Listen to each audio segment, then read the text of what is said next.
Assalomu alaykum, aziz do'stlar va kanalimiz obunachilari. Bugun men siz bilan juda muhim, hatto shoshilinch bir mavzuni muhokama qilish uchun efirdaman.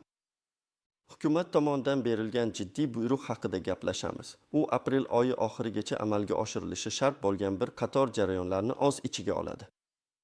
Agar siz ushbu videoni hozir ko'rayotgan bo'lsangiz, demak sizga tegishli bo'lgan ma'lumotni o'z vaqtida olasiz va keraksiz muammolardan qochishingiz mumkin. Bu axborot har bir fuqaro uchun, har bir oila uchun hayotiy ahamiyatga ega, chunki u sizning moliyaviy holatingizga, davlat tomonidan ko'rsatiladigan yordamlarga va hatto shaxsiy ma'lumotlaringiz xavfsizligiga bevosita ta'sir qiladi. Shu sababli videoni oxirigacha diqqat bilan tomosha qiling. Hech bir detalni o'tkazib yubormang. Kanalimizga obuna bo'lishni va ushbu videoga like bosishni unutmang, chunki bu muhim ma'lumotning ko'proq odamlarga yetib borishiga yordam beradi. Xo'sh, muammoning mohiyati nimada? Avvallari davlat xizmatlaridan foydalanish, ijtimoiy nafaqalar, subsidiyalar yoki boshqa turdagi yordamlarni olish uchun har bir fuqaro alohida, har bir idora uchun o'zining shaxsiy ma'lumotlarini taqdim etishi shart edi. Misol uchun, pensiya uchun murojaat qilsangiz bir paket hujjat, kommunal to'lovlar uchun subsidiya so'rasangiz boshqa paket, bolalar nafaqasi uchun esa yana boshqa hujjatlar to'plami talab qilinardi. Bu jarayonlar ko'p vaqt va byurokratik to'siqlarni talab qilar, fuqarolar turli idoralar orasida sarson bo'lishardi. Har safar pasport, tin, oila tarkibi, daromadlar haqidagi qog'ozlarni yigish zerikarli va charchatuvchi edi. Ba'zan hatto bir idoradan olingan ma'lumotlar boshqasiga to'g'ri kelmasligi, ma'lumotlar bazalarida chalkashliklar yuzaga kelishi ham tez-tez uchrab turardi. Natijada fuqarolar o'zlariga tegishli bo'lgan yordamni kechikib olishar, ba'zan esa umuman ololmay qolishar edi. Davlat organlari uchun ham bu holat ortiqcha ish yukini, katta qog'ozbozlikni keltirib chiqarar va xizmat ko'rsatish samaradorligini pasaytirardi. Endi esa vaziyat tubdan o'zgardi. Hukumat tomonidan yangi shaxsiy ma'lumotlarni yagona milliy elektron reyestrda yangilash va unifikatsiyalash to'g'risidagi qaror qabul qilindi. Unga ko'ra, aprel oyi oxirigacha har bir fuqaro pasport, manzil, oilaviy ahvol va farzandlar haqidagi ma'lumotlarni yagona elektron tizimda tekshirib, zarur bo'lsa yangilashi shart. Bu platformani elektron fuqaro deb ataylik.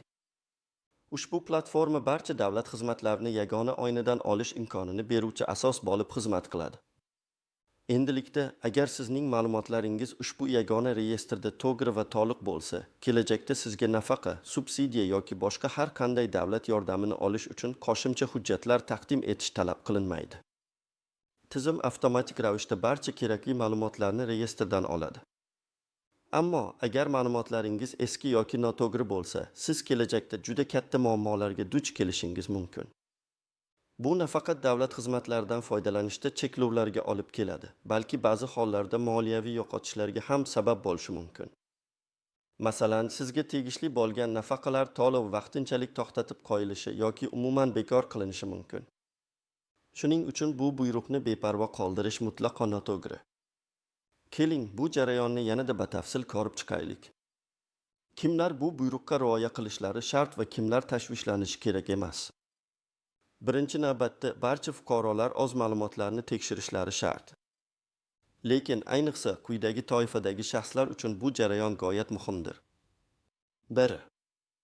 Ijtimoiy yordam oluvchilar va unga ehtiyojmandlar. Agar siz hozirda nafaqa, pensiya, bolalar nafaqasi, nogironlik nafaqasi va boshqalar, uy-joy subsidiyasi, kommunal to'lovlar uchun yordam yoki boshqa shu kabi davlat yordamlarini olayotgan bo'lsangiz, yoki kelajakda shunday yordamlarga murojaat qilishni rejalashtirayotgan bo'lsangiz, sizning ma'lumotlaringizning yangilanganligi g'oyat muhim.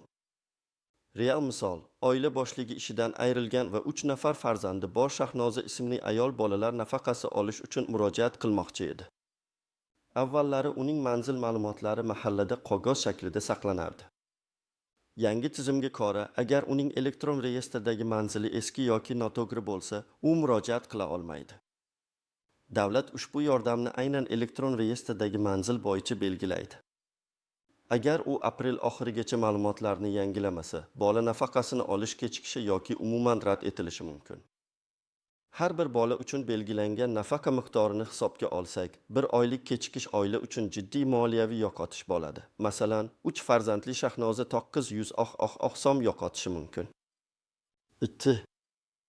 Yaqinda shaxsiy ma'lumotlari o'zgarganlar, pasport almashtirganlar, yangi it karta olganlar, familiyasini o'zgartirganlar, masalan, turmushga chiqqan ayollar, yashash joyini o'zgartirganlar, oilaviy ahvoli o'zgarganlar, ajralish, nikoh va hokazo, yoki farzandlari dunyoga kelganlar.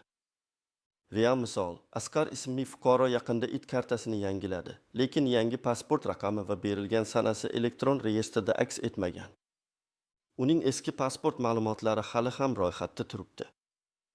Endi u bankdan kredit olish uchun yoki davlat organlariga boshqa bir xizmat uchun murojaat qilsa, ma'lumotlardagi nomuvofiqlik tufayli rad javobini olishi mumkin. Banklarda avtomatlashtirilgan tizimlar ma'lumotlarni yagona reyestrdan tekshiradi.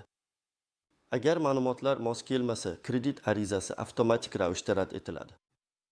Bu esa Asqarning shoshilinch moliyaviy ehtiyojlarini qondirishga to'sqinlik qiladi. Kredit olish imkoniyati kechikishi Asqarning shaxsiy budjetiga salbiy ta'sir ko'rsatadi. Uchi. Yangi turdagi davlat xizmatlaridan foydalanishni rejalashtirayotganlar, raqamli imzolar, e-imzo, onlayn davlat xizmatlari portallari orqali ishlash, biznes ro'yxatdan o'tkazish yoki yangi turdagi litsenziya olish. Real misol, Gulnora ismli tadbirkor ayol o'zining kichik biznesini ro'yxatdan o'tkazmoqchi. Buning uchun u yagona interaktiv davlat xizmatlari portali YTP orqali ariza topshirish kerak. Lekin uning elektron reyestrdagi TIN raqami ma'lumotlar bazasida ko'rinmayapti, chunki u 2 yil oldin yakka tartibdagi tadbirkor sifatida ro'yxatdan o'tganida hujjatlardagi kichik xatolik tufayli reyestrga to'liq kiritilmagan. Agar u aprel oxirigacha bu ma'lumotni togirlamasa, uning arizasi avtomatik ravishda rad etiladi. Har bir kechiktirilgan kun Gulnoraning bo'lajak daromadlaridan mahrum bo'lishiga olib keladi. Masalan, aprel oxirigacha ro'yxatdan o'ta olmasa, may oyida kutilgan 5 so'm daromaddan mahrum bo'lishi mumkin.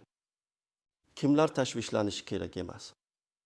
Agar siz yaqinda barcha davlat xizmatlaridan muvaffaqiyatli foydalangan bo'lsangiz, masalan, pasportingizni yangilagan, yangi yashash joyiga ro'yxatdan o'tgan yoki ijtimoiy nafaqalarni muammosiz qabul qilib olayotgan bo'lsangiz, ehtimol sizning ma'lumotlaringiz allaqachon yangilangan va to'g'ri holda turibdi. Lekin shunga qaramay, tekshirib ko'rish ortiqchalik qilmaydi, chunki ba'zida tizimda kutilmagan xatolar yuzaga kelishi mumkin. Hech kim kutilmagan muammolarga duch kelishni istamaydi. Shuning uchun biroz vaqt ajratib, ma'lumotlaringizni tekshirib olish kelajakda yuzaga kelishi mumkin bo'lgan jiddiy muammolardan sizni himoya qiladi. Endi esa eng qiziq va muhim qismga o'tamiz. Qoidalar, istisnolar, qaltis jihatlar va ko'zdan panada qoladigan nozik nuanslar. Bu qism ayniqsa muhim, chunki ko'pchilik odamlar aynan mana shu detallarni e'tibordan chetda qoldirib, xatolarga yo'l qo'yishadi. 1. Chet elda yashayotgan yoki vaqtinchalik mehnat qilayotgan fuqarolar uchun. Agar siz hozirda O'zbekiston hududida bo'lmasangiz, chet elda o'qiyotgan, ishlayotgan yoki vaqtinchalik yashayotgan bo'lsangiz ham, bu buyruq sizga ham tegishli. Sizning O'zbekistondagi yashash joyingiz, oilaviy ahvolingiz va boshqa ma'lumotlaringizning to'g'riligi g'oyat muhim. Ko'pchilik chet eldagi fuqarolar, ular O'zbekiston davlat xizmatlaridan foydalanmaydi deb o'ylab, bu talabni e'tiborsiz qoldirishi mumkin. Ammo bu xato. Ko'zdan panada qoladigan nuans, masalan, sizning O'zbekistondagi mulkingiz, uylar, yer uchastkalari, avtomobillar bilan bog'liq masalalar, vasiylik yoki meros bilan bog'liq ishlarda, shuningdek, kelajakda O'zbekistonga qaytganingizda pensiya yoki boshqa nafaqalarni rasmiylashtirishda ma'lumotlaringizning aktual holati juda muhim rol o'ynaydi. Agar sizning reyestrdagi ma'lumotlaringiz to'liq bo'lmasa, sizning nomingizdagi mulk bilan bog'liq har qanday huquqiy operatsiya, masalan, uni sotish yoki ijara berish jarayonlari kechikishi yoki hatto bloklanishi mumkin. Bu esa sizga katta moliyaviy zarar yetkazishi mumkin, chunki operatsiya qiymati millionlab so'm bo'lishi mumkin va ma'lumotlaringiz yangilanmagani sababli kutilgan savdo yoki bitim amalga oshmasligi mumkin. Bu chet elda yurganlar uchun jiddiy bosh og'rig'iga aylanadi. 2. Jismoniy imkoniyati cheklangan shaxslar va keksalar uchun. Ular uchun ham ma'lumotlarni yangilash juda muhim. Agar ularning jismoniy holati yoki yoshi sababli internetdan yoki davlat xizmatlari markazlariga borishga qiynalishsa, ular yaqin qarindoshlari yordamidan foydalanishlari mumkin, ammo faqat ishonchnoma asosida. Pitval ishonchnoma rasmiylashtirilgan va barcha qonuniy talablarga javob berishi shart. Oddiy bir qog'oz varagiga yozilgan ruxsatnoma qabul qilinmaydi. Notarial tasdiqlangan ishonchnoma talab qilinadi. Aks holda, o'zga shaxsning sizning ma'lumotlaringizni yangilashga urinishi rad etiladi va bu sizga qo'shimcha vaqt yo'qotishiga olib keladi. Masalan, yosh onangiz uchun nafaqa olishda notarial ishonchnoma yo'qligi sababli xizmat ko'rsatilmasligi va nafaqaning kechikishi mumkin. 3. Texnik xatolar va tizimdagi nosozliklar. Ba'zida siz barcha ma'lumotlarni to'g'ri kiritgan bo'lsangiz ham, tizimda texnik xatolar yuzaga kelishi mumkin. Bu ayniqsa aprel oyining oxirgi kunlarida fuqarolar ommaviy ravishda ma'lumotlarni yangilashga kirishganda, tizimga yuklama oshib ketishi sababli tez-tez uchraydigan hol. Nuasins, agar siz o'z ma'lumotlaringizni yangilagan bo'lsangiz, lekin keyinchalik biror muammo yuzaga kelsa, sizda murojaat qilganligingizni tasdiqlovchi hujjat, masalan, arizangizning elektron raqami yoki skrinshot bo'lishi shart. Aks holda isbotlash qiyin bo'ladi. Masalan, siz onlayn ariza yuborgansiz, ammo tizimda xatolik yuz berib, ma'lumotlar saqlanmagan. Agar sizda arizaning elektron raqami yoki tasdiqlovchi xabar saqlanmagan bo'lsa, sizdan qayta murojaat qilish so'ralishi mumkin. Bu esa vaqt yo'qotishiga olib keladi. 4. Ma'lumotlarning maxfiyligi va xavfsizligi. Bu jarayon fuqarolarning shaxsiy ma'lumotlarini qamrab olganligi sababli ma'lumotlarning maxfiyligi va xavfsizligi masalasi dolzarbdir. Hukumat ma'lumotlar himoyasi bo'yicha eng zamonaviy texnologiyalarni qo'llayotgan bo'lsa-da, siz ham o'z hissangizni qo'shishingiz kerak. Pitfall, shaxsiy kabinetingizga kirish uchun login va parolingizni hech kimga bermang. Har qanday shubhali xabarlar yoki elektron pochtalar orqali ma'lumotlaringizni so'raganlarga ishonmang. Firibgarlar aynan shu davrni kutib turishadi. Ularning qurboni bo'lmaslik uchun faqat rasmiy manbalardan foydalaning. Misol uchun, sizning ma'lumotlaringiz yangilanmagan, ushbu havolaga otib yangilang mazmunidagi Sims xabarga aslo ishonmang. Bunday havolalar orqali sizning shaxsiy ma'lumotlaringiz o'g'irlanishi yoki bank hisob raqamingizga kirish imkoniyati berilishi mumkin. Bu esa moliyaviy yo'qotish xavfini tug'diradi. Endi esa eng muhim qismga o'tamiz. Amaliy maslahatlar, ya'ni siz nima qilishingiz kerak va qanday qilib bu jarayonni muammosiz yakunlashingiz mumkin.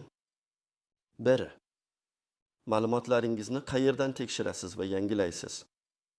Sizning ma'lumotlaringizni tekshirish va yangilashning bir nechta asosiy usullari mavjud. Yagona interaktiv davlat xizmatlari portali YIT bu eng qulay va zamonaviy usul. Portalga Mi.gov.uz manzili orqali kirasiz. Agar ro'yxatdan o'tmagan bo'lsangiz, birinchi navbatda ro'yxatdan o'tishingiz kerak bo'ladi. Ro'yxatdan o'tish uchun elektron raqamli imzo, eri yoki Sims orqali tasdiqlash imkoniyatidan foydalanishingiz mumkin. Eri imzo talab etilganda, uni olish uchun TIX markazlariga murojaat qilishingiz kerak bo'ladi. Ro'yxatdan o'tgandan so'ng, shaxsiy kabinetingizga kirib, shaxsiy ma'lumotlarni yangilash yoki mening ma'lumotlarim bo'limini toping. Bu yerda siz barcha shaxsiy ma'lumotlaringizni ko'rishingiz va agar kerak bo'lsa, ularni to'g'irlashingiz mumkin. Qadamlar. 1. Mi.gov.uz saytiga kiring. 2. Ro'yxatdan o'tish yoki kirish tugmasini bosing. 3. Eri yoki telefon raqami orqali shaxsiy kabinetga kiring. 4. Mening ma'lumotlarim bo'limini tanlang. 5. Barcha ma'lumotlarni diqqat bilan tekshiring. Pasport seriyasi va raqami, tugilgan sana, yashash manzili, oilaviy ahvol, farzandlar haqida ma'lumotlar, tin. 6. Noto'g'ri yoki eski ma'lumotlarni to'g'irlash uchun tegishli tugmani bosing va yangi ma'lumotlarni kiriting. 7. O'zgarishlarni saqlashdan oldin barcha kiritilgan ma'lumotlarni yana bir bor tekshiring. Saqlash tugmasini bosganingizdan so'ng, sizga tasdiqlovchi xabar yoki elektron ariza raqami berilishi kerak. Uni saqlab qo'ying. Bu sizning rasmiy murojaatingiz dalili bo'ladi. Davlat xizmatlari markazlari TIXM, agar sizda internetdan foydalanish imkoniyati bo'lmasa yoki onlayn jarayonni o'zingiz amalga oshira olmasangiz, har qanday davlat xizmatlari markaziga murojaat qilishingiz mumkin. Bu yerda malakali mutaxassislar sizga yordam berishadi. O'zingiz bilan pasportingiz yoki IT kartangiz, shuningdek, agar mavjud bo'lsa, o'zgartirilgan ma'lumotlarni tasdiqlovchi hujjatlarni, nikoh guvohnomasi, tugilish guvohnomasi, manzildan ma'lumotnoma va hokazo olib borishingiz kerak. Qadamlar. 1. O'zingizga eng yaqin davlat xizmatlari markazi, TXM manzilini aniqlang. 2. O'zingiz bilan quyidagi hujjatlarni oling. Asl nusxadagi pasport yoki it karti. Agar familiyangiz o'zgargan bo'lsa, nikoh guvohnomasi. Agar manzil o'zgargan bo'lsa, yangi manzilni tasdiqlovchi hujjat, masalan, uy kitobi yoki kadastr hujjatining nusxasi. Farzandlaringiz bo'lsa, ularning tug'ilish guvohnomalari. 3. DXM xodimiga vaziyatni tushuntiring va ma'lumotlaringizni yangilashda yordam so'rang. 4. Xodim sizning ma'lumotlaringizni tizimga kiritadi va sizdan tasdiqlatadi. 5. Yakunda sizga murojaatingiz qabul qilinganligi haqida kvitansiya yoki ma'lumotnoma berilishi shart. Uni ham saqlab qo'ying. 2. Qanday hujjatlar kerak bo'ladi? Asosan sizga shaxsni tasdiqlovchi hujjat, pasport yoki it karti kerak bo'ladi. Agar sizda ma'lumotlarni o'zgartirganligingizni tasdiqlovchi boshqa hujjatlar bo'lsa, ularni ham tayyorlab qo'ying. Bular: nikoh guvohnomasi familiya o'zgarganda. Ajralish to'g'risidagi guvohnoma. Farzandlarning tug'ilish guvohnomalari agar ularning ma'lumotlari reyestrda noto'g'ri bo'lsa. Manzil o'zgarganini tasdiqlovchi hujjatlar, uy-joyga egalik guvohnomasi, kadastr hujjatlari. TIN soliq identifikatsiya raqamini tasdiqlovchi hujjat agar TIN bilan bog'liq muammo bo'lsa. 3. Eng muhim eslatmalar va tavsiyalar. Vaqtni cho'zmang, aprel oyi oxirigacha degan muddat qisqa. Oxirgi kunlarga qoldirmang, chunki tizimga yuklama oshib ketishi va texnik nosozliklar yuzaga kelishi mumkin. Bugundan boshlab harakat qiling. Bir necha bor tekshiring. Ma'lumotlarni kiritishda yoki tekshirishda xatolikka yo'l qo'ymaslik uchun har bir raqamni, har bir harfni diqqat bilan tekshiring. Bitta xato kelajakda katta muammolarga sabab bo'lishi mumkin. Tasdiqlovchi hujjatlarni saqlang. Onlayn ariza topshirgan bo'lsangiz, elektron raqamini saqlang. DXMga murojaat qilgan bo'lsangiz, kvitansiyani asrab qo'ying. Bu sizning men o'z vazifamni bajarganman degan isboti bo'ladi. Yordam so'rashdan cho'chimang. Agar siz texnik jihatdan qiynalayotgan bo'lsangiz yoki savollaringiz bo'lsa, doimo davlat xizmatlari markazlari xodimlaridan, yetuk texnik qo'llab-quvvatlash xizmatidan yoki o'z yaqinlaringizdan yordam so'rang. Aziz tomoshabinlar, bugungi videoda aytilgan barcha ma'lumotlarni o'zlashtirdingiz deb umid qilaman. Unutmang, hukumatning bu buyrug'i sizning hayotingizni yengillashtirishga, davlat xizmatlaridan foydalanishni yanada shaffof va qulay qilishga qaratilgan. Bu shunchaki bir qog'ozbozlik emas, balki kelajakdagi raqamli davlatning poydevori hisoblanadi. Ma'lumotlaringizning to'g'riligi va yangilanganligi sizning huquqlaringiz himoyasi va davlat tomonidan ko'rsatiladigan yordamlarga o'z vaqtida ega bo'lishingiz uchun kafolatdir. Shuning uchun yana bir bor takrorlayman. Aprel oyi oxirigacha o'z ma'lumotlaringizni tekshirib, yangilashni unutmang. Bu siz uchun kichik bir harakat, ammo kelajakda sizni katta muammolardan qutqarishi mumkin. Bu videodagi ma'lumotlar haqida fikringizni izohlarda yozib qoldiring. Sizning savollaringiz va takliflaringiz biz uchun juda muhim. Videoga like bosishni va kanalimizga obuna bo'lishni unutmang. Shunda biz yanada ko'proq foydali ma'lumotlarni sizga yetkazishda davom etamiz. O'zingizni va yaqinlaringizni asrang. Keyingi videolarda ko'rishguncha